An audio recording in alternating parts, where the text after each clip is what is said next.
seconds. But hey, we can warm it up in the bullpen. Just chat amongst yourselves for a moment if you want. Hey, you did well there on your launch there, 12 o'clock. Thank you. On the opening keynote? Yeah, no opening keynote, yeah. Thanks, man. Appreciate that. Well, there on all right, so got this link. It's like you're streaming, man. So are you embedding the YouTube? Is that what you're going to do? You're just going to go that route? Yeah, John. Yeah, that's what we're doing. So the Zoom webinar, and then once we started here, I'm doing live stream on YouTube, then grabbing that link and updating the page. Yeah. I don't know if this is the best way to do this, but this is what we're doing. So it's working. Zoom had already incorporated that. That's pretty cool. Yeah. So apparently you were right, John. You can't do Facebook Live and YouTube Live at the same time. Right. Not through. Live allows us to embed it in the page. Yeah, it doesn't seem to be a feature unless I'm sure if you're using, well, you could use something like OBS for that, but if you're going to use Zoom, I don't know how well that plays together. Well, this should work. I think we're going to do it here just in the nick of time. So let's see if this page got updated and if there's. So you're not getting any feedback from me? I'm hearing you guys okay. Sound check's good for everybody else. Sounds good. Okay, cool. Oh, there we go. Someone's moving there, something. Hey, there we go. All right, I think we're all good. Can one of you just confirm, and I think there's people showing up here on the, let me just send this out so you can confirm what you see on your screen, that everything's set up on the panel. Just put that in chat. Do you want us to click and look? Yes, please. Click and look. Let's see here. Upgrade now. Looks like you got chat wing in there. Yep, everything's good. Looks good, man. Yeah, there is a chat going there. It worked. All right, cool. Well, I can tell you, oh, all right, somebody's got some static there, but I think you guys can mute and unmute yourself. And when we do it as like sort of a roundtable, maybe just keep yourself on mute until you're talking, but I'll let you guys handle all that. So here we go. Hey, look, 1 minute till the top of the hour. I think you guys can probably unmute yourselves for now so we can all kick this off together, but I guess if there's sound coming out, then I'll say something and we'll. I'm sure you will. All right. Turn that off. So I think we are all set, and it's 3 o'clock. Man, do I love it when things work on time. So here we are. Welcome back to Bestseller Summit Online, everybody. For some of you, welcome for the first time, and this is our first live panel, and I'm excited. This is the big picture for your book and back-end offers, and I've got an all-star lineup here I'm excited to introduce you to in just a second. And as you may or may not be able to tell, if you caught the opening keynote, if you've seen what's going on in the Facebook group, holy cow, there's a lot going on. And it's exciting, and it's all very good, and it's all designed to help you, the authors and the entrepreneurs attending this summit. And this panel discussion is designed to be an interactive experience, both between us sharing ideas and strategies on, what really works for the back end of your book. So if you've got a book, how are the other ways you can monetize it? We're going to be diving into that. And go ahead and jump in on the live chat, which I see some of you already are.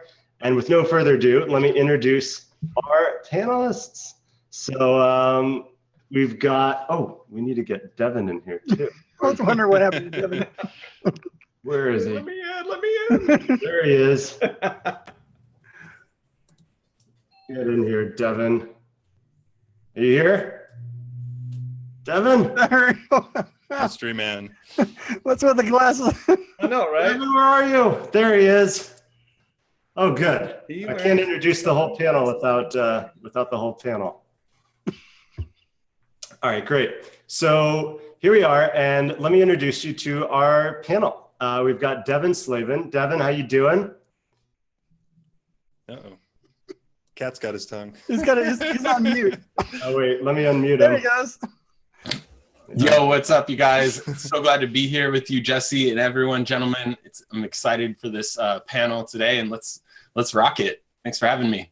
You got it. Excited to have you here. We've got Eric Vanderhoop. Eric, say hi. How you doing, Jesse?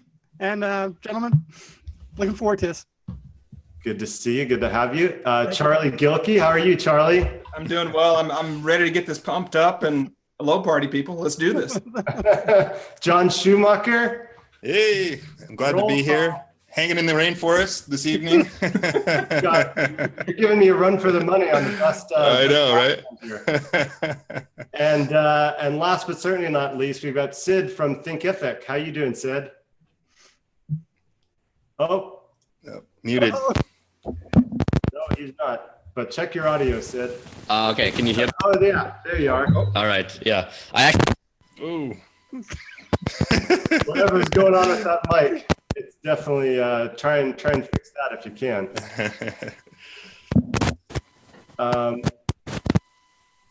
Oh God. The beauty of live. That's right. Yeah. All right, Sid. I hope that mic situation gets resolved. But let's jump in. So let's sort of frame this discussion. You know, first and foremost, I know you all have areas of expertise. Some of you have books out. Some of you work with authors. But you know, maybe we can do a little go around and share your specific area of expertise. And then let's get into some, you know, actual content, some actual discussion around how authors, how online entrepreneurs can really leverage all the different things that are available, both in the online space and offline, things like coaching, live events, masterminds, to really build on the promise of your book and turn it into a business and a brand. So, John, why don't we start with you? Introduce yourself a little. Tell everybody what you're focused on, and we'll go around like that. All right. So my name's John Schumacher over at johnschumacher.com. I am focused on helping course creators, coaches, consultants leverage webinars to sell one-to-many. So I have a brand around webinar training and those type of things. Several students in my Webinar Mastery Academy program. I'm also doing some done-for-you stuff as well around building webinars and the messaging and the monetization of all of that. So that's what I'm up to right now. Nice, man. I know you do a lot of good stuff on the webinar front, and you work with a lot of authors in the course of you know, doing webinar training. And would you say you have found something particularly of use to authors with regards to webinars? Yeah, well, I think authors are experts, right? They're people that want to usually, you know, build a business around their expertise, and webinars allow you to do a number of things, right? They allow you to market something, whether that could be like a book bundle or something, or it could be a course, or it could be something, because usually the book is just one of a few different pieces in the value ladder of an expert's business, right? And so webinars are the number one way online to, you know, convert more people into those higher paying clients, whether that's coaching, consulting, courses, you know, all that stuff. So webinars are great for selling your services, particularly on the back end of your book, which is what we're here to discuss today. They also can be used to fulfill and create programs too. So a lot of people use them, you know, live or recorded to deliver content as well. So there's really a number of uses that authors and experts can utilize them for. Yeah, it strikes me, John, that, you know, webinars are a great bridge from your book into whatever it is that you're offering on the back end. I mean, whether that's coaching, an online training program, like you said, webinars strike me as the vehicle to get people from reading your book or discovering you in that way to getting a learning experience in an, you know, usually interactive environment that leads to some of the back end opportunities available to authors and entrepreneurs. Do you see it that way? Yeah, absolutely. I mean, I see an author as just an expert, right? Somebody who has like IP or knowledge in their head. They've taken it out of their head. They've placed it in a book. Well, they could also do that with a course, with an online class, with with coaching, consulting offers, masterminds, whatever, right? And so webinars allow you to really build know, like, and trust with your audience, right? It's the next best thing to all of us. Like, we're basically on a webinar now, right? People get to see me, they get to hear me, they get to experience you at a visceral level that you don't just get by reading words, right? And so I think authors, many of them they're passionate about their movement. And if they want to take their movement to the next level and build know, like, and trust, they can use something like live video or webinars and things like that to really build that connection with their tribe and take it to the next level. Nice. We'll jump into that in more detail. Thanks, John. Charlie, let's have you introduce yourself and tell everybody here what you're up to. Hi, I'm Charlie Gilkey. I'm the founder of Productive Flourishing, and Productive Flourishing is a website and soon to be a podcast. We're in the middle of changing names and rebranding, although we already have a podcast. And really what we help people do is finish the stuff that matters.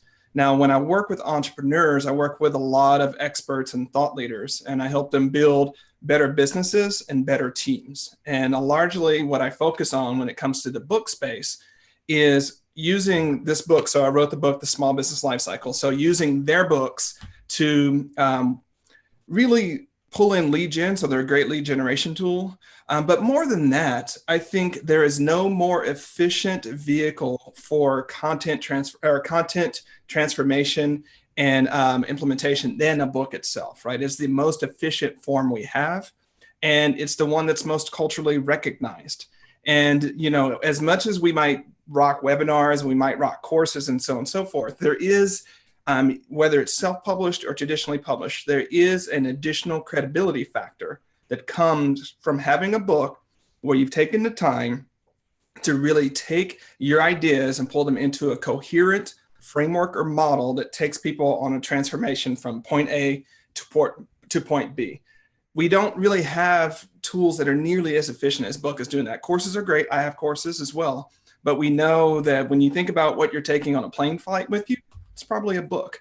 When you think about the things that you put, to go on deep work tours, or when you're going to a retreat or something, you don't take a course, you take books, right? We have this association with books that make a huge difference. And the great thing about being the author of a book is that it really forces you to think about what your positioning is in the marketplace. Because by the time you sit down and do it, you have to get super clear on who you are and what you stand for and how you help people.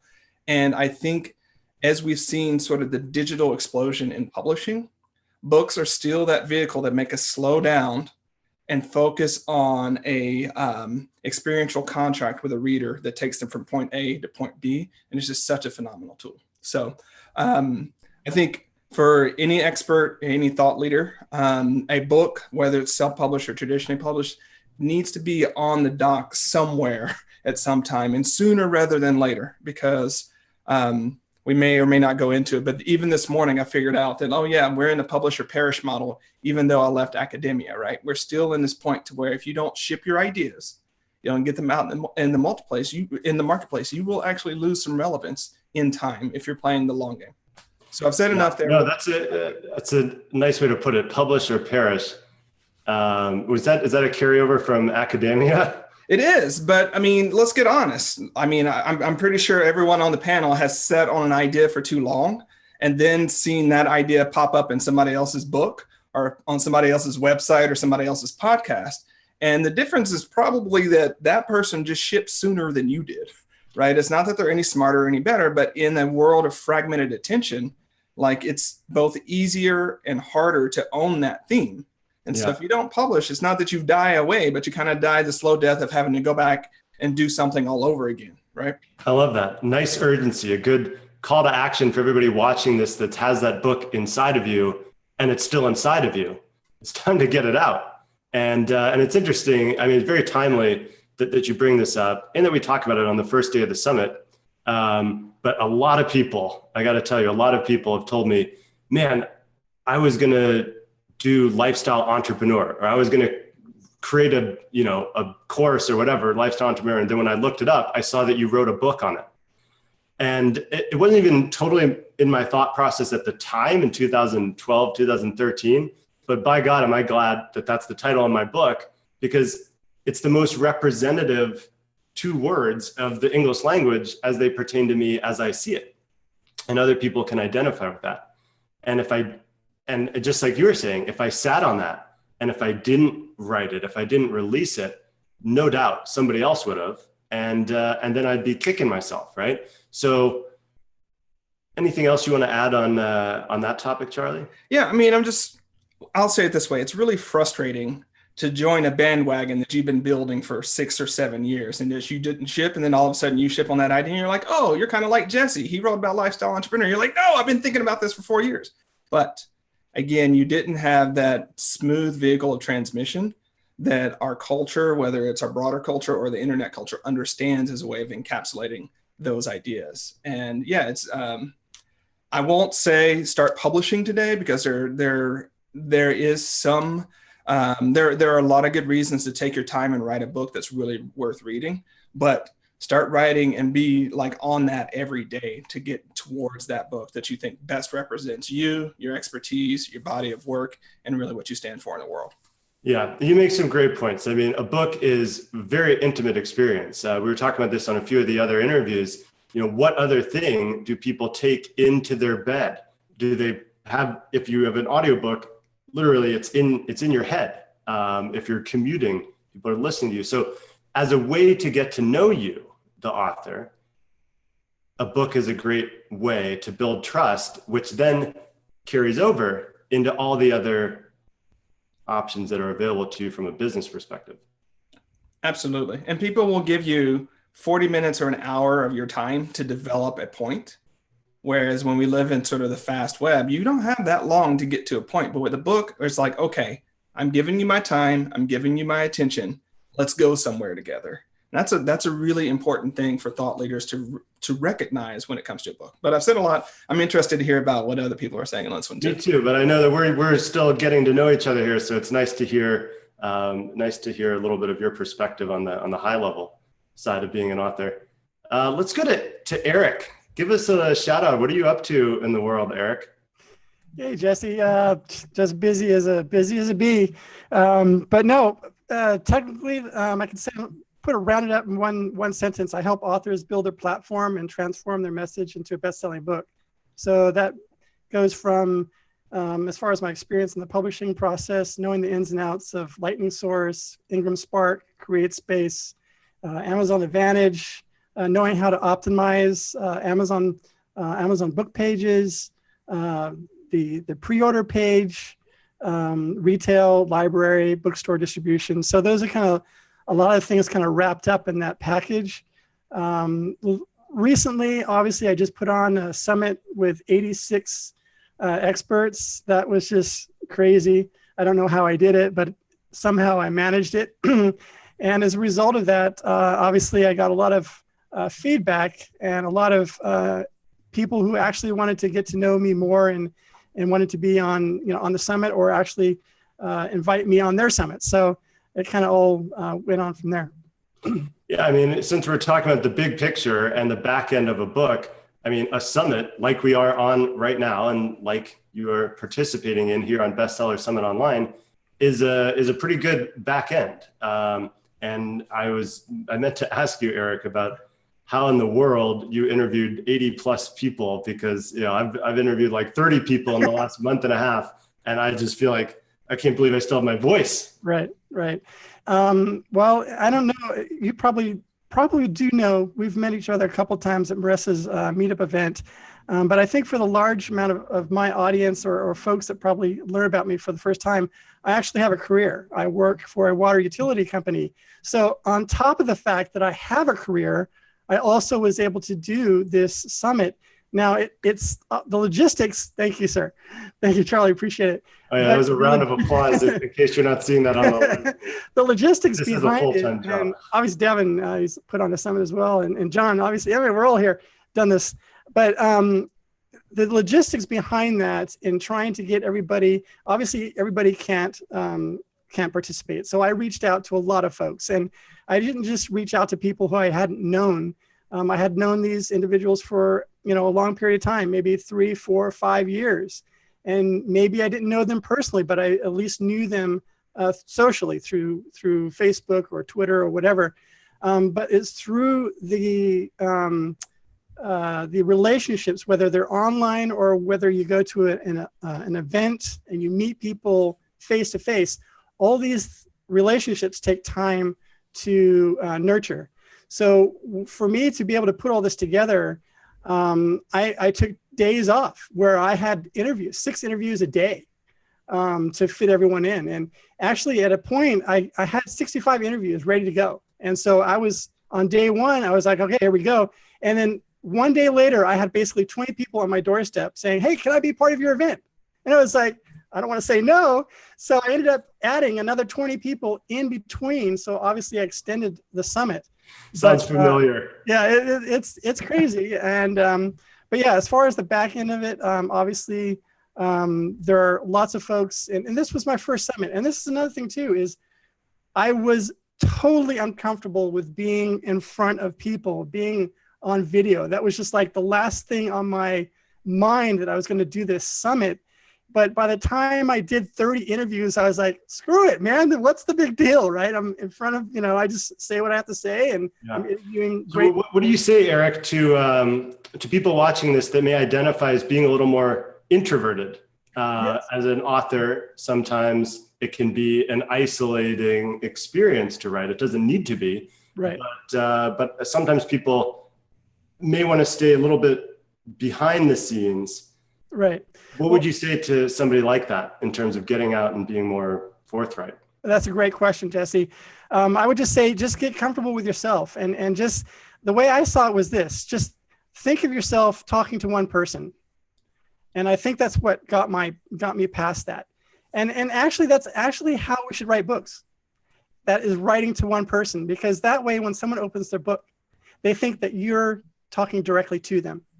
Let's open this up. What does everybody think? Go ahead and unmute yourself, panelists.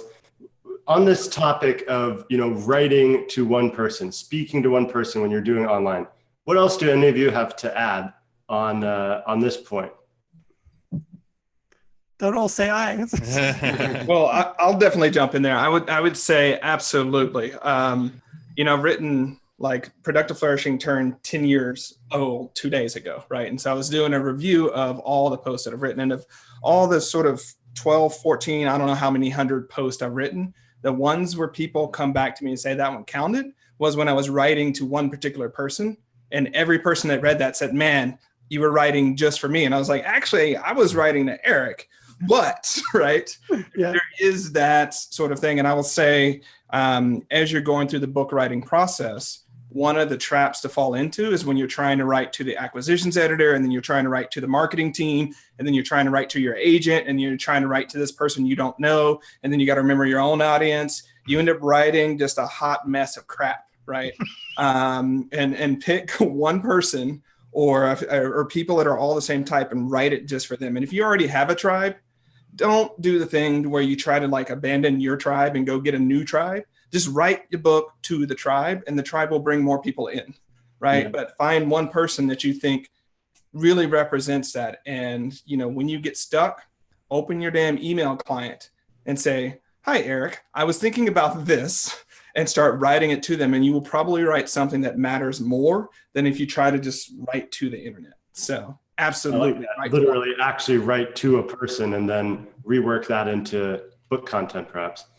Yeah, it follows the same concept as like jump in marketing. You say you can't be everything to everyone, right? Because otherwise, then you're nothing to anyone.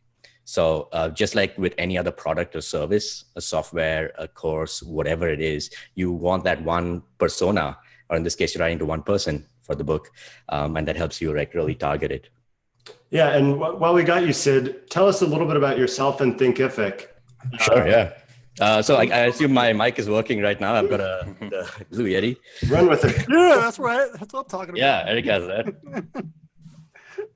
So my name is VP of Growth and Marketing at.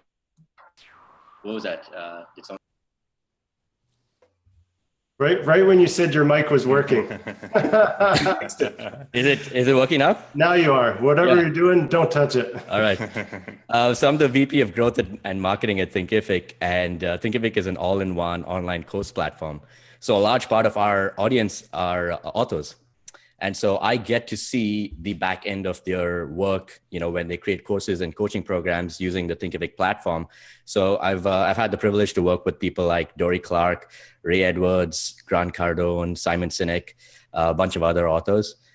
So hopefully I can add some value to this panel as well with some of my insights that I've gained. No doubt. I mean, those are some big names, and I wasn't even aware that they were all running courses on Thinkific. Mm-hmm. And shout out to everybody that's watching this now and in the future. Thinkific is a sponsor for the summit, and you guys have brought a boatload of people to the summit, which I very much appreciate. In fact, all of you have, so thank you all. But I was pleasantly surprised to see how many people in the Thinkific community really resonated with Bestseller Summit online as a concept. Which indicates to me that there are a lot of authors that are creating online courses and doing it with Thinkific. Well, it works both ways, right? So as an author, your book is the first product, and then you create a course at the back end. But a lot of course creators start off with a course, and then they create a book as a marketing piece for the front end of their funnel. So it works both ways. So that's why there's such a huge resonance. Do you think it works both ways equally effectively, or is there a preferred way from your perspective? It kind of depends on your goals, right? Simon Sinek, for example, wrote the Start With Why book, and then he decided that he was getting a lot of inbound inquiries, and he needed a premium coaching or course program to field some of those inquiries. So he decided to create a course, but it wasn't part of his plan initially, right? A lot of course creators as well, they think they can start off by creating courses and generating income. But then they realize they need to do more marketing for that course. And so then, a book is one method for them to put themselves out on Kindle, grab that audience over there, and then funnel them back into their course. So it really depends on how you're using it.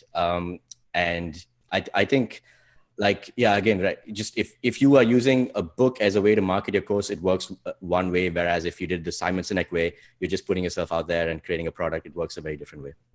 Well, let's bring Devin in on this topic, since you're the man with online course creation across all platforms, including Thinkific. But Devin, go ahead and introduce yourself, and let's bring you into the discussion. Absolutely. Well, I'm so glad to be here. Like I said before, glad to see you here, Sid. I'm definitely a proponent of Thinkific. Just a little background on me. I actually come into the online world from the sustainability perspective, and how can we solve the world's problems and leverage the internet, leverage our connectivity online, and also make great money doing so. So it's coming in from the perspective of solving the problems of the world, creating solutions and delivering that online. So that's my background. And I had a lot of success doing online courses. And, a little more about that story is that I actually had this need. I was working for a company, an organization, and we were flying all over the world teaching workshops, and needed to just not be flying all the time and deliver the same content over that. So that's how I got into online courses. And I think it's kind of where the rubber meets the road, where you are able to leverage, your time and be able to still reach a large audience like books do, of course, and maybe take it a little bit further in terms of a curated experience, or to learn directly from that person and want to connect with them on video, all the different mediums. So it's really a cool opportunity. I love it. And I've had a lot of, experience with it. And Sid and I have actually teamed up last year. So I have a lot to say about it, but I know I tried to put some thought into who we'd have on this panel here. And I know you, Devin, teach a lot on online course creation, and you actually have a course on how to create online courses, which is an important distinction, I think, to point out, as well as help people actually create their online courses, right? And Sid, Thinkific being a platform for online courses, and John being the webinar man, is a great way to sell into online courses. So maybe we can bring you into this discussion, John, and maybe there's something between Sid, John, and Devin that we can dig into here on, the process of enrolling people to an online course based on your book or otherwise using webinars. Yeah. So, I mean, there's a number of ways to get traffic, right, to something. In an online business, you need traffic and conversion, right? So obviously the webinar is, generally speaking, a conversion point for people to gather up a group and offer to teach them, to educate them, and then to offer your services one to many, and that's why it works so well. As far as getting traffic, I mean, maybe some of the other guys could talk a little more about using books and stuff like that, but there's really only. How about the vehicle of a webinar, right? From your perspective, so however people arrive on the webinar, what would you say to people considering running a webinar that also have an online training course, and using that as a bridge from their book or wherever into a course? So are you talking about getting traffic to a webinar, or can you clarify? Clarify on the webinar itself. So content-wise and flow, what's the best way to position an online course on a webinar, to use a webinar itself, independent of how people arrive there, to drive sales of an online course? Yeah, I have some insights on that, but John, go ahead if you want. Yes. So how to create an effective offer webinar is what you're asking. Okay. So basically, a lot of people make this mistake, and I am the worst at this. I love to teach people. I'm not a big salesperson. I love to teach and teach and teach, and here's this step, this step, this step, this step.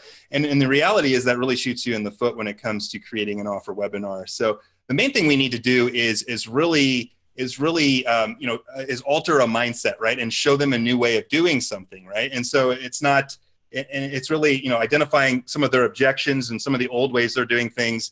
Here's some of the new ways that I'm showing you today. And of course, those new ways need to line up very well with your offer, right? And so it's really shifting perspectives and false beliefs on your webinar that are gonna allow you to more compellingly sell what you're selling, versus just kind of teaching a flat, logical based A to Z kind of process, which a lot of people do, including myself. I've had to break myself of this habit a lot, but we've all been there. And, I know. And I think it comes from a good place of saying, well, I have so much I want to share, and then you end up over teaching in a sense, and then people are like, oh wow, I'm gonna work on these ideas for months, and then they don't take further action. So if I hear you right, and then I want to hear your perspective, Sid, it's about shifting somebody's perspective, and the new perspective is in line with accomplishing whatever you're going to on the training course, as opposed to just hammering all the different things you're going to learn and bonuses and whatnot. If you can shift someone's perspective, then it sets them up best for continuing the business relationship. Is that right? Yeah, absolutely. And Sid, feel free to jump in, but yeah, that is true, right? And then we could talk for an hour on this topic, right, about how to position things and everything like that. But yeah, that's the big idea there. It's really to teach away objections, restructure false beliefs, and really show a lot of social proof if you can, a lot of those elements, and get people to get excited emotionally. If you can't move them emotionally, it's just not going to be that successful. Sid, do you want to jump in? Yeah. Just to add to that, what you want to do in your webinar is to sort of paint the perfect destination for your viewers. Like that's the ideal scenario and outcome at the end of their journey. And at the end of the journey is after they take your course, right? So you start off with that, and you press down on the pain points during the webinar, right? And then at the end of the webinar, I mean, you help them take the first step so that they get a taste of that sweet goodness at the end of it. And then you're like, well, my course can take you the rest of the way. And then you kind of want to paint that picture of it is going to cost them more to not take your course than it is to take the course and to reach that final destination, right? Because they don't take action, they're still going to be in the same place forever, and their life's going to suck and all of that shit, right? So let's dig into that point a little further in terms of positioning the price, the cost of a course against the cost of not taking action. Mm-hmm. That's easier for certain types of courses than it is for others. Like if I'm teaching a course on webinars or Facebook ads or something, I can give you like very clear numbers on how much you're going to earn once you start doing webinars, once you start running profitable Facebook ads. And I'll say you'll earn an additional $20,000. Therefore, $2,000 investments basically 10x's your income. Whereas if you don't take action, you're still going to stay where you are today, and you're going to lose out on $20,000, right? So if the cost of not taking action is $20,000, the cost of taking action is you're going to earn $18,000 at the end, right? So it's easy for that scenario. For other scenarios, It's tougher, like if you're doing a course on, hula hooping or something like that. You kind of need to sort of try and massage it into a certain way, like saying hula hooping will help you get fit, it'll help you get more social, you'll have more, social value, you'll be more productive in the workplace, and then you can try and equate that to some sort of quantity in their life. Yeah. Charlie, jump in. Yeah, I want to jump on that because, Sid, I'm glad you mentioned that, because as John was talking, I was like, a webinar lets you do two things. And I wrote pain illumination and promised land visualization. So he hit both of those, right? Really, really well. But I think when you think about the type of value that you're projecting, you have to remember that in the United States, the cosmetics industry is huge, right? Any industry where it makes people feel really better about themselves, makes them feel hotter, happier, so on and so forth, right? Those are actually get a lot of dollars. And so I think in the nonfiction space, we get to that point where like, well, I can't tell them how much money they're going to make. And so this isn't worth, X, Y, and Z, but you have to reverse that and think, okay, how much are people normally spending to make themselves feel better, to make themselves feel beautiful, to make themselves feel confident? And the other thing you got to remember, and this is from sort of behavioral economics, is humans are really bad with numbers. And if you put a dollar sign in front of numbers, we're even worse, right? And so we make all these sort of weird decisions. And so if you keep the focus just on money, then people have a hard time understanding that. But if you're like, hey, rather than going out for dinner with your buddies or going out for drinks with your buddies and spending $85 on drinks and cigars, you can buy this course to radically transform your life in this. Then they can add it, they can sort of compare this experience that they're probably already going to do with this other outcome that they want. And you sort of break the monotony or the hegemony of like, it's always have to be about the dollars and cents, because it really can become about the ways in which they want to change their lives and become better people. But you have to paint that picture for them, because if you just put dollar signs up, it's going to get super weird. Like we'll pay $5 for some random stuff at Starbucks.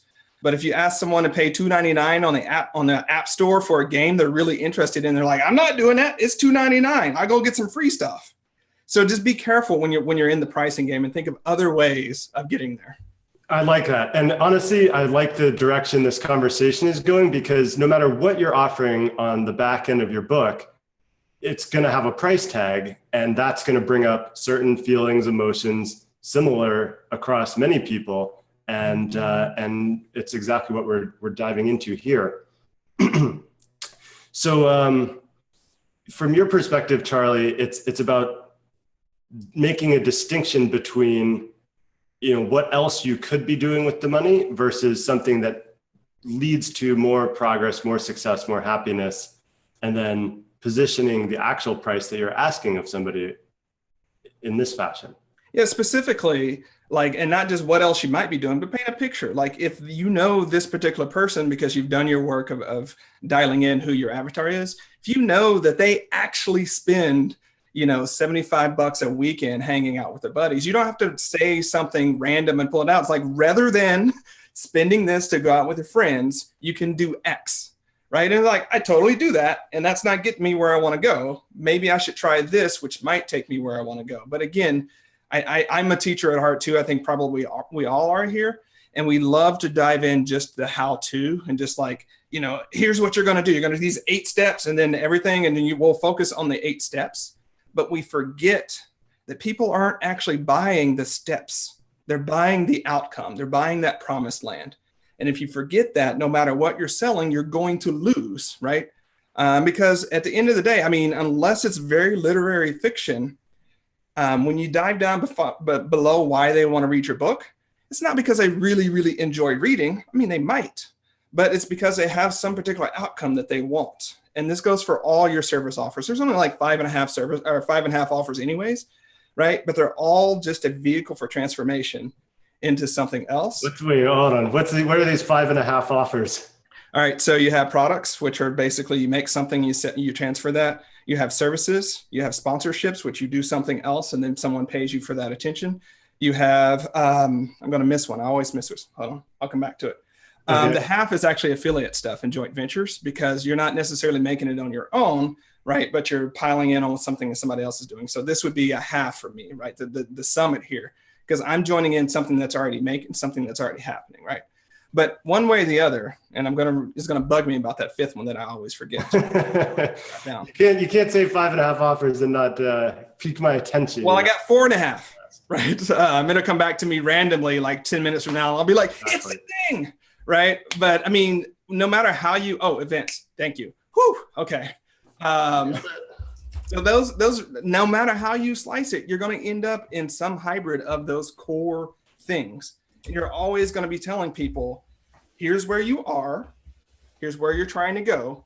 This thing is the vehicle to get you between there and there. But if you just focus on this thing in the middle, you lose people. And so many, and Eric could probably go much more into this.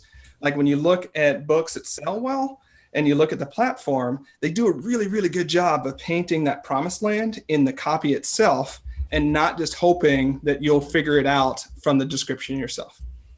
Yeah, good. Let's bring Eric into this discussion. And as you come in, Eric, I just want to give my own thoughts on what you shared, Charlie, and what we're all talking about here, which, oops, just make sure this got that right. There we go. Sorry. Yeah, I mean, whatever it is that's on the back end, whether it's a coaching, a live event, an online training program, et cetera, those are actually all vehicles towards an outcome, right? Right. And so focusing on that outcome that you're going to help create actually simplifies things, I think, in my perspective, instead of, if you're confused about, should I do a course, or should I launch a coaching, or should I do a live event? They'll all effectively work to get. We've got some live streaming issues here. Anyways, I'm gonna turn this over to Eric, and I'd love to get your perspective, Eric. From working with so many authors, especially on your summit, what have you seen that works well for authors that are successful consistently?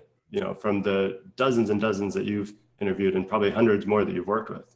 Yeah, that's a great question. And the way I attempted this when I started back in, I think it was late 1989, 2000, and I got into internet marketing, I learned from, the Frank Kerns and the Corey Rudels of the day.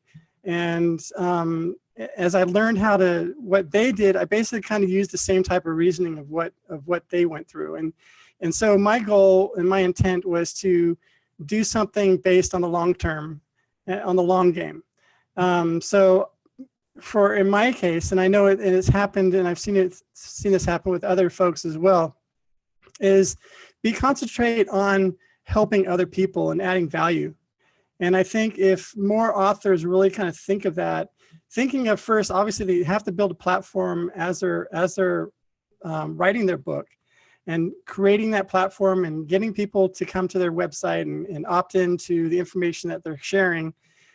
So as they're building that, the author has to always be thinking in the background, well, there's something more than the book, right? Because it's not just the book that's obviously going to create, lots of money. In some cases, obviously, yes, Stephen King and all the big authors, all they have to do is announce once to their audience, and they're going to have millions of dollars worth just from selling their book. But most people don't have that situation. They don't have that platform. So they have to go in it with the long game, knowing, okay, well, what do I have to do to get to a certain point that I want for myself? How do I build myself as a person? How am I going to make an impact on someone else?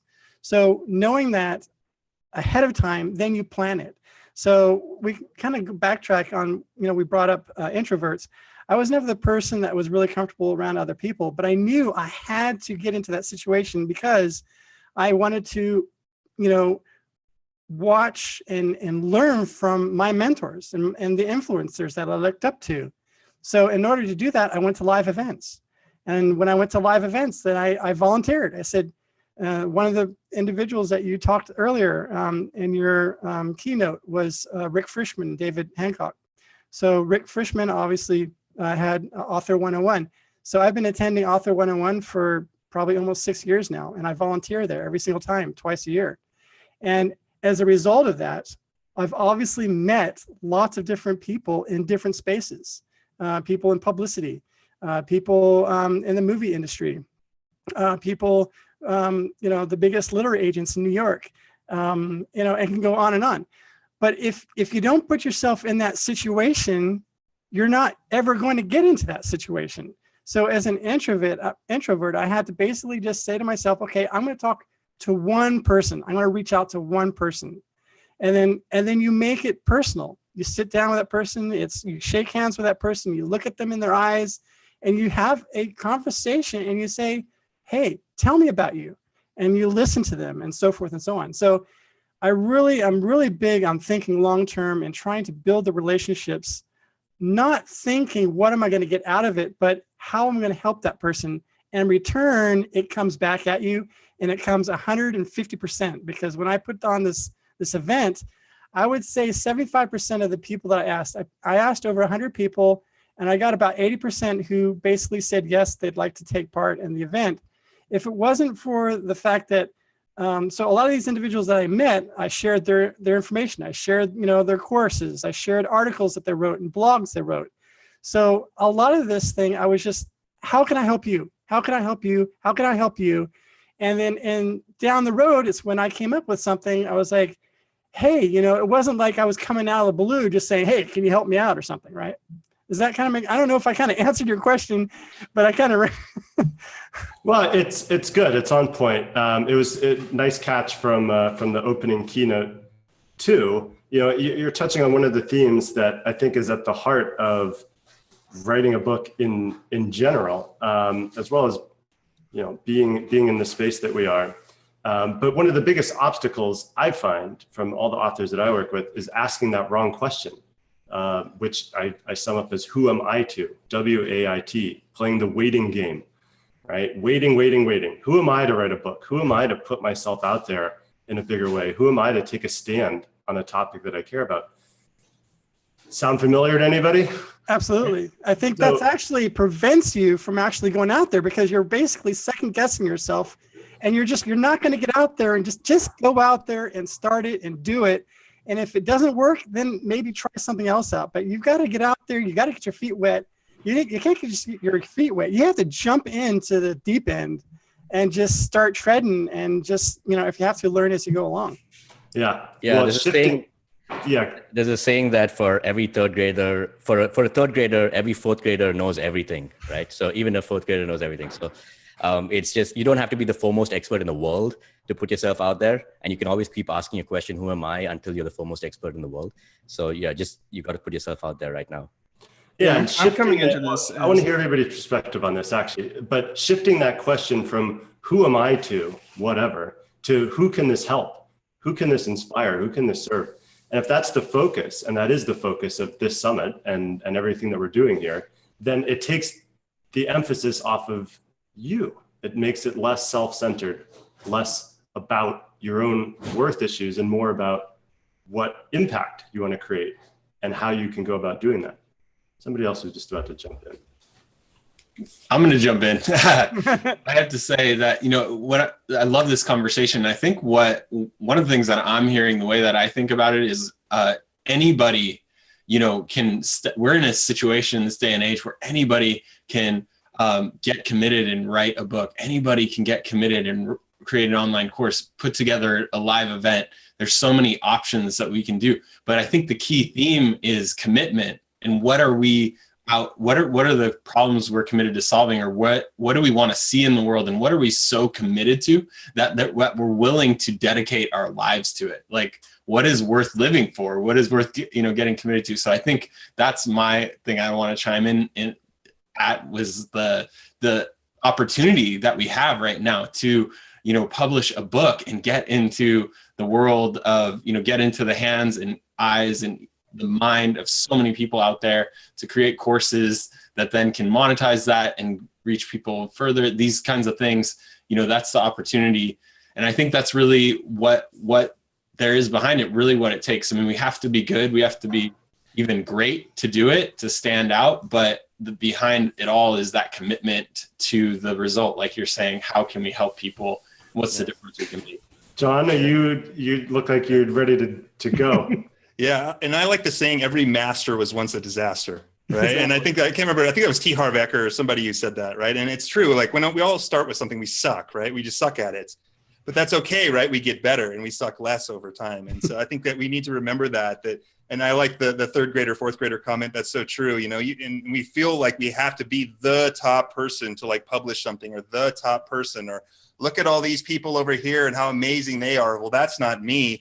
When in reality is you probably know more than 95% of people, and just the way that your mind works and how you frame everything is valuable to certain people because people learn differently, right? So just because a guru put a book out on one topic doesn't mean that your processing, your lens for the world isn't valuable to share with other people. So I think that's something to keep in mind. Oh, it's so good. And, keep in mind that as authors, as content creators, as coaches, we're not in like the appliance business. It's not like you buy one washer and dryer and you're set for a decade. If you're interested in learning about something, if I'm interested in learning something, I'll buy like 10 books on it, right? Or I'll take multiple courses. So it's less about like, oh, somebody else is already out there and so I shouldn't do it. Or somebody else is doing something really well, so I shouldn't enter. And more about, as you said, having your own unique perspective and knowing that as much progress as you have made, that there's people that haven't made as much. And that's everybody that you can help. Just as looking upstream, there's people that you learn from, right? Yep. Let's get everybody's thoughts on this. Yeah, I mean, a curse of expertise is that the more expert you become, the more, in some ways, the imposter syndrome will come up and mess with you because you realize the rich body of work and the histories and the generations of that work that have been working on it. You're like, who am I? And so I think people have this point is like, at a certain point, like I'll feel like I'm ready. You will never feel like you're ready, right? You will, and it's the more you learn, the harder it is to get ready because then you start comparing yourself to world-class, generational, like the icons of the world. So there's always, I don't know why we're such weird creatures that we always create these tools to keep ourselves back, but we do. Because I work with people at all different levels of the spectrum, and I would tell you people that have moved hundreds of thousands of books are scared about that next book they're going to write because they have some story that's going to prevent them from doing that. And it may not be the same fear you have, but it is a fear there, and it's always going to be there. I mean, I count myself lucky that I'm almost done with a PhD in philosophy. And I got in a weird way. I won't go into that story, but I came into this knowing that I'm joining a conversation that's at least 4,000 years old. And we're talking about the same damn things, right? We're just talking about them in different ways. And we live in the world. I mean, when you live in a world where there's so much information, you actually need storytellers and synthesists and curators and people who can make it all coherent and make sense. And so one thing that I would look at, especially if you're in business nonfiction of any type, is if you're really like struggling, like to try to figure out like how you're going to write something super original that no one's ever written before, give that shit up, man, seriously. And figure out one, the best way to be the star is to be a better wingman.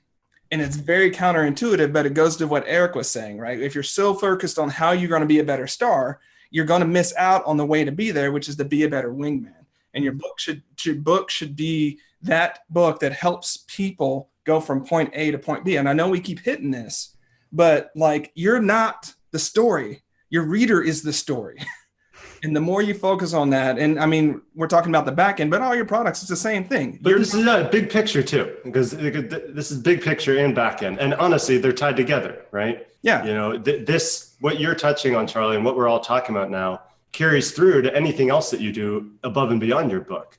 And it can bring up the same feelings, the same worthiness issues or whatever it is, but any other strategies you want to share on how to just circumvent that and stop getting ready, quote unquote? Yeah. I mean, so I think if you're waiting to not be afraid, you're going to be waiting for a long damn time. And so the real point is to increase your tolerance with discomfort as opposed to trying to get out of your comfort zone.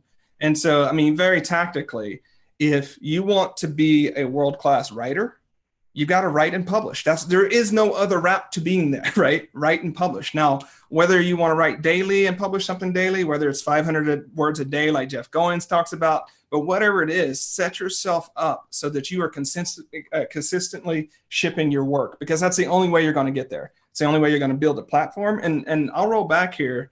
when we come to books or whatever, like products, people have this sort of field of dreams mindset, right? Like if they build a great book, they build a great webinar, if they build a great product, the people will come. That's not the way the world works, right? You've got to go out and get the players who are going to play on the field before you build the damn field, right? Oh yeah. I'll just speak to that. This summit, we started planning in January. You can't imagine how much communication went into getting together 40, 45 or so people before it even starts, right? So it speaks to your point there that, there's a lot. I'm not exactly sure what the point of that is, but the communication that takes place to bring something into fruition, to bring something to market, even a book, if you're writing it, is still a team effort. And it's best played as a team sport, right? And maybe your name's on the front cover, or maybe you're the coach, or it's your online training program. But unless you did every single thing yourself, which I don't know, maybe Devin can speak to building courses all by yourself. But unless that's the case, you still need customers, you still need participants, you still need readers, right? So at a certain point, there is a threshold that gets crossed where it's no longer just you. Devin, do you want to jump in on this? Oh gosh, where should we go then? Actually, I mean, I'm happy to speak, but I don't have anything. What can I speak to here that would be helpful? Well, I think maybe piggybacking on Charlie's point, and when it comes to creating online courses, which I know is your primary focus, what stumbling blocks do you see people hit in the process of, say somebody's hired you or they're taking part in your training on how to create a course? Where do people fall off the wagon even after they've already raised their hand and said, I'm ready to create a course, I'm ready to put it out there? And how do you circumvent that? Yeah, it's a good question. I'm going to try to make this count at any level, whether people have started a course or are starting writing a book. But I think it really comes back to some of the things that we've already talked to. We're talking about, a webinar that speaks to that future self, that future vision.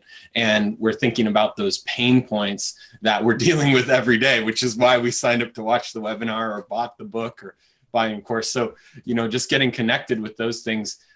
We have to do that once again as a creator, right? We have to, we can just jump in. And I don't know I'm sure a couple of brilliant entrepreneurs have had this concept of if I would have known what it was going to take to do this, I would have never done it.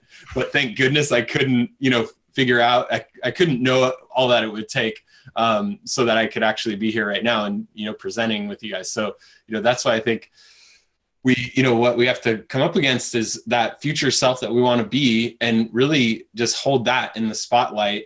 And it's like this game, because what we have to do is something great. If it's writing a book, that's something great. I can't speak from expertise, but I imagine that it's a ton.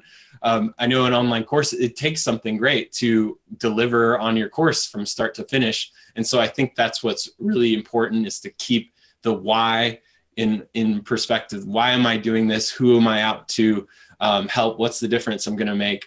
And then beyond all that, there's a lot of other logistical things, like just being organized, setting time aside in your schedule. This is where I'm guessing, everyone here is really great at productivity, but I'm catching that, Charlie, you have that expertise in it, from what I'm picking up right now. So yeah, that basically being able to be productive and know that there's a lot ahead, and to keep going every day and get, stay focused on your goals and achieve those goals. Hey, if online courses don't work out, you've got a great fallback as a motivational speaker, Devin. Okay, good to know. No. In all seriousness, I like what you're saying, and I think I'd sum it up as saying, the juice is worth the squeeze. Right? Sure, it takes some effort to write a book. Sure, it takes effort to build a course. Sure, it takes effort to step out of your comfort zone, but stay connected with the outcome, both from a personal development, personal transformation perspective of who will you be with a book on shelves that you're not today? And who do you have to be of value to others as a coach, as a host of a live event, as you name it, right? So if you can stay connected to that, I think that really helps circumvent a lot of the reasons that people either don't take action or fall off part way. Anybody else want to jump in on this? This is good big picture stuff. That's what this panel is. Yeah. So there's something called the paradox of expertise, and it says if you are at level 100, it's harder for you to teach someone to go from level 1 to level 2 than if you are at level 10, because at level 10 you're closer to where you remember more clear what you were doing at level 1 and level 2, and you can easily tell people exactly what to do.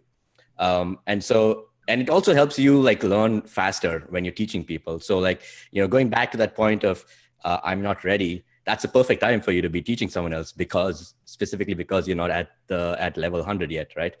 Yeah. I like that. I mean, I view it as this continuum, right? Where, say, I've used this analogy as in a business perspective too, but say on this end of the spectrum is somebody who's never started a business. They're just getting started in their career, right? And then over here, there's Richard Branson, right? He started 300 businesses. He may or may not be the best person to teach this person the very first steps to take. Maybe he is, but good luck trying to hire him to do that, right? So within that spectrum is everybody else, including you and me, you name it, right? And being a few steps down that spectrum or a few years into it, I think it best positions you to help somebody that's more immediately undertaking the things you've just accomplished. The same perspective I use when I look at who am I going to hire as a coach or a mentor is, are they doing what I want to be doing in 1, 2, or 3 years, right? Not 10, not 20 necessarily. Anything else you want to say on that, Sid, or anybody else?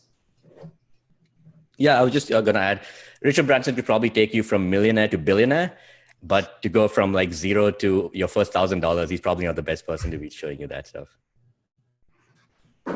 Yeah, good stuff.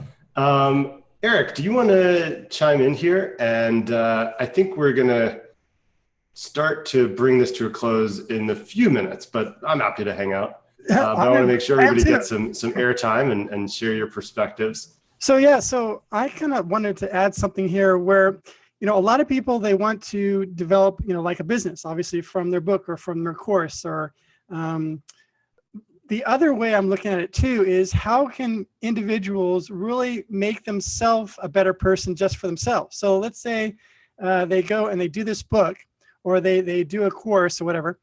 And as a result of that, things happen. So let's just use myself as an example. So it took time for me to create relationships. But let's say, for example, 5 years goes by and I'm volunteering at Author 101, and there are certain other individuals that also volunteer there. But there are times that throughout life that you're not really tuned into certain things, right? You hear things differently at different times. And that's the same when you sit down in an event and you may hear the same person talk about the same information, right?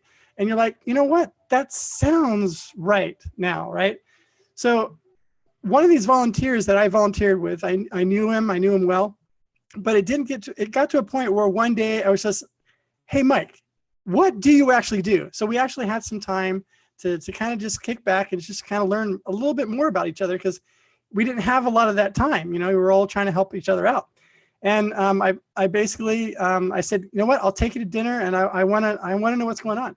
3 hours later, I was basically, okay, I'm gonna tell my wife about what I just learned from you.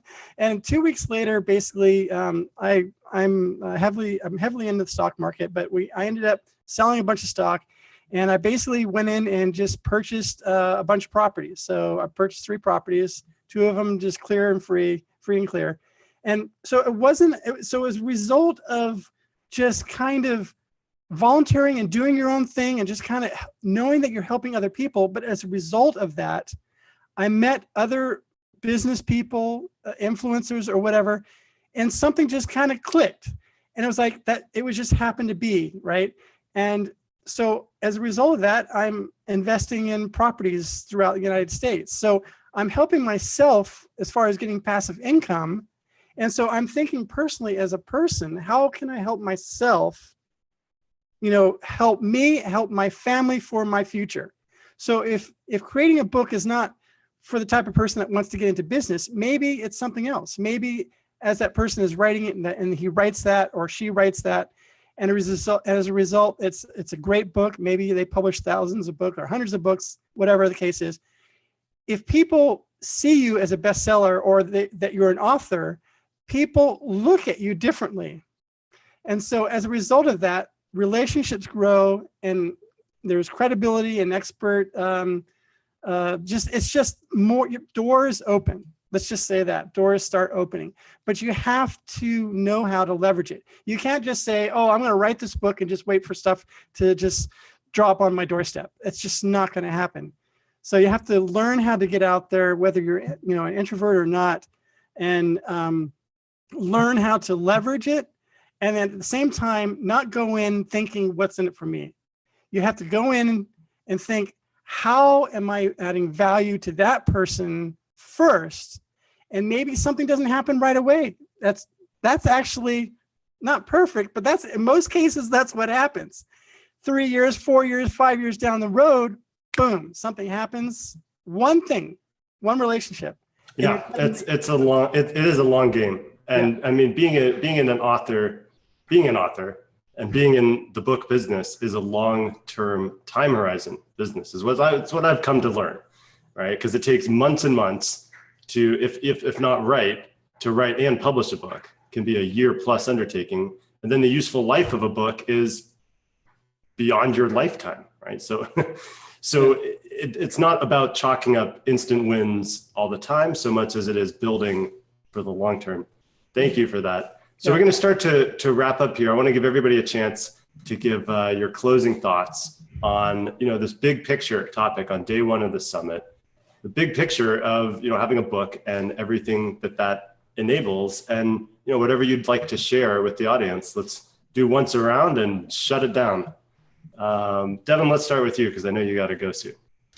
Well, I hope this answers your question, Jesse. I was just, while listening to Eric, I was just reflecting on this, what an opportunity it is to be here with you guys. And what are we really all talking about? We're talking about, being able to, change the world, make it a better place, have impact, and also, make great money doing it ourselves so we can continue to live the life we want to do and have that impact. So I'm just super honored to be here with you all and really inspired by, the vision and imagining all the people tuning into the Bestseller Summit online and all the books and all the impact that's going to come out of this subject or out of this topic and out of this summit. So that's all I've got to say. And just, again, honor and privilege to be with you here. Thanks, Devin. I like having you here and I like you as a person. And I think you're going to be in our top partner mastermind. So appreciate your hustle. If you got to go, then we'll see you soon. All right. But thanks for coming, man. Appreciate it.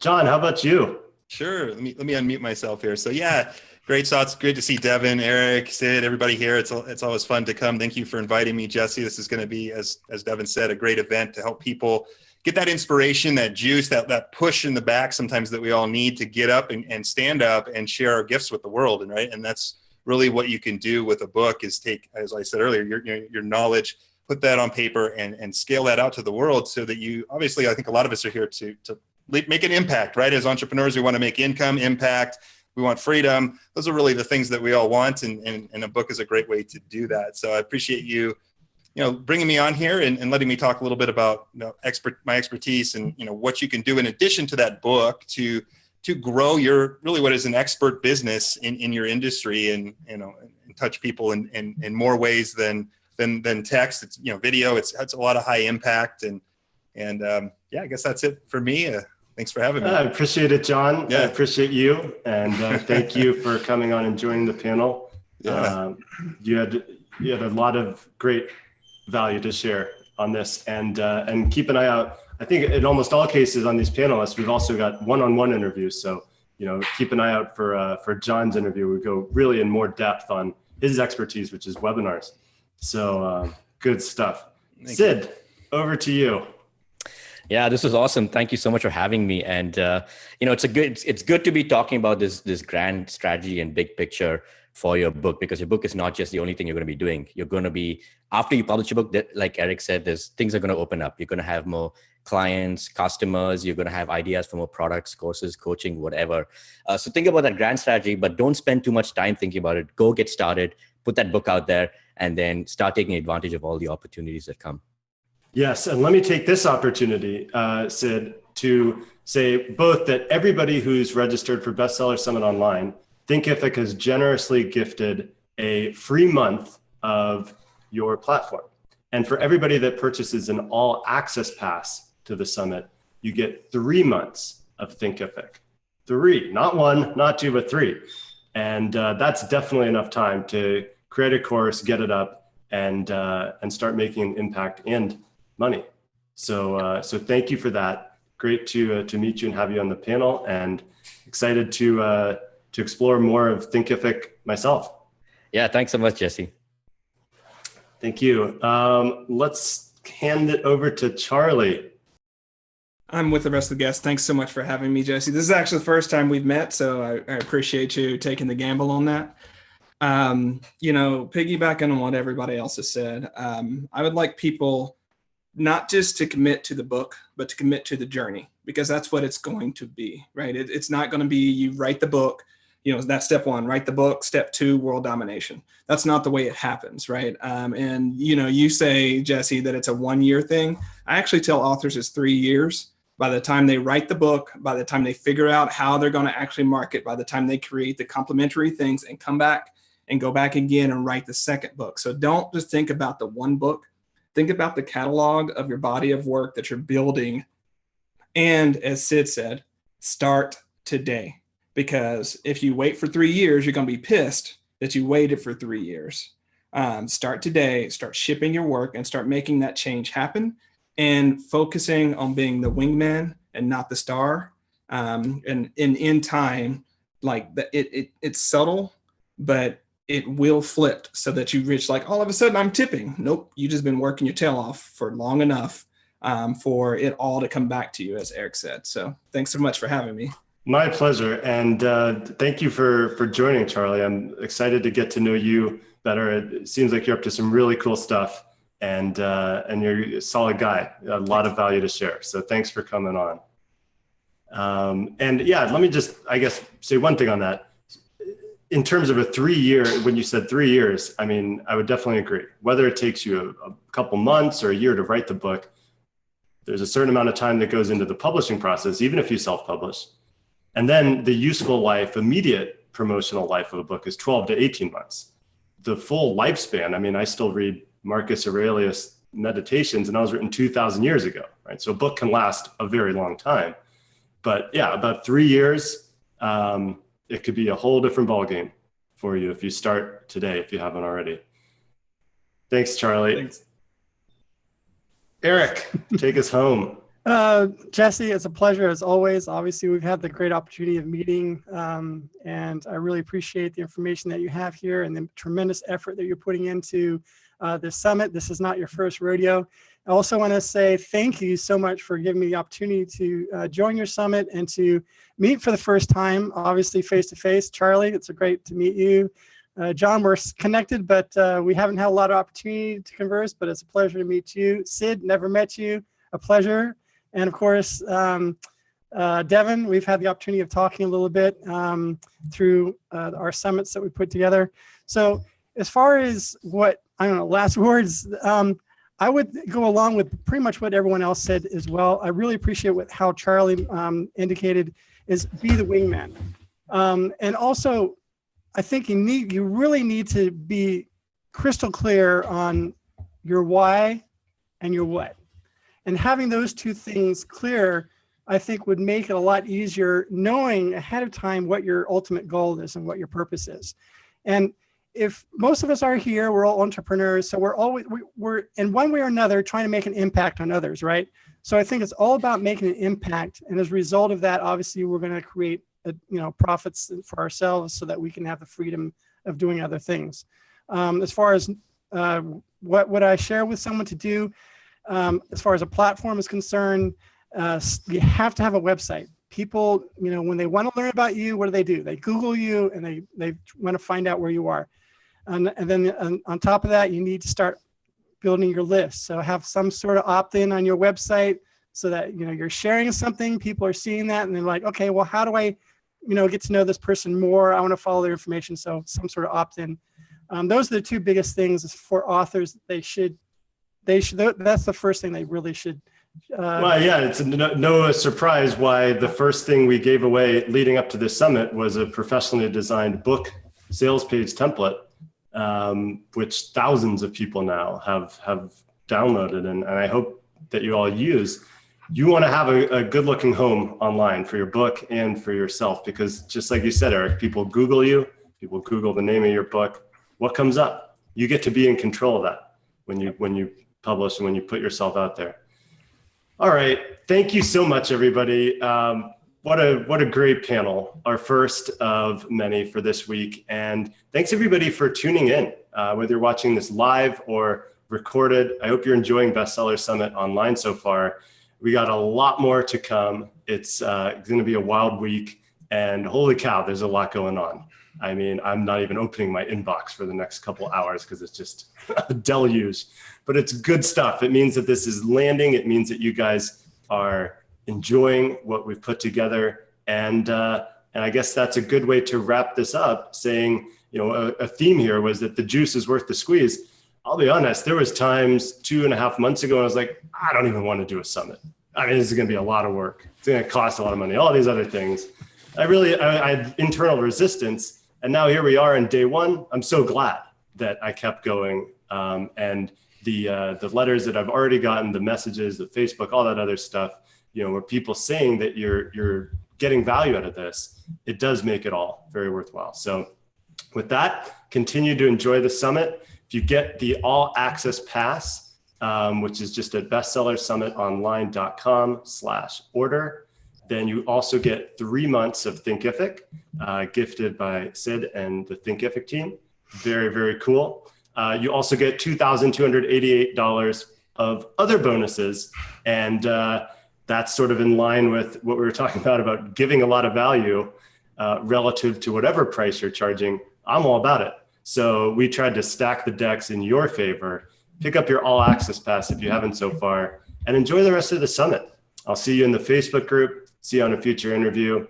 Thanks, and bye for now. Thanks, guys. Thanks. Bye, guys. See you Bye, later. guys. Bye, everybody. Bye.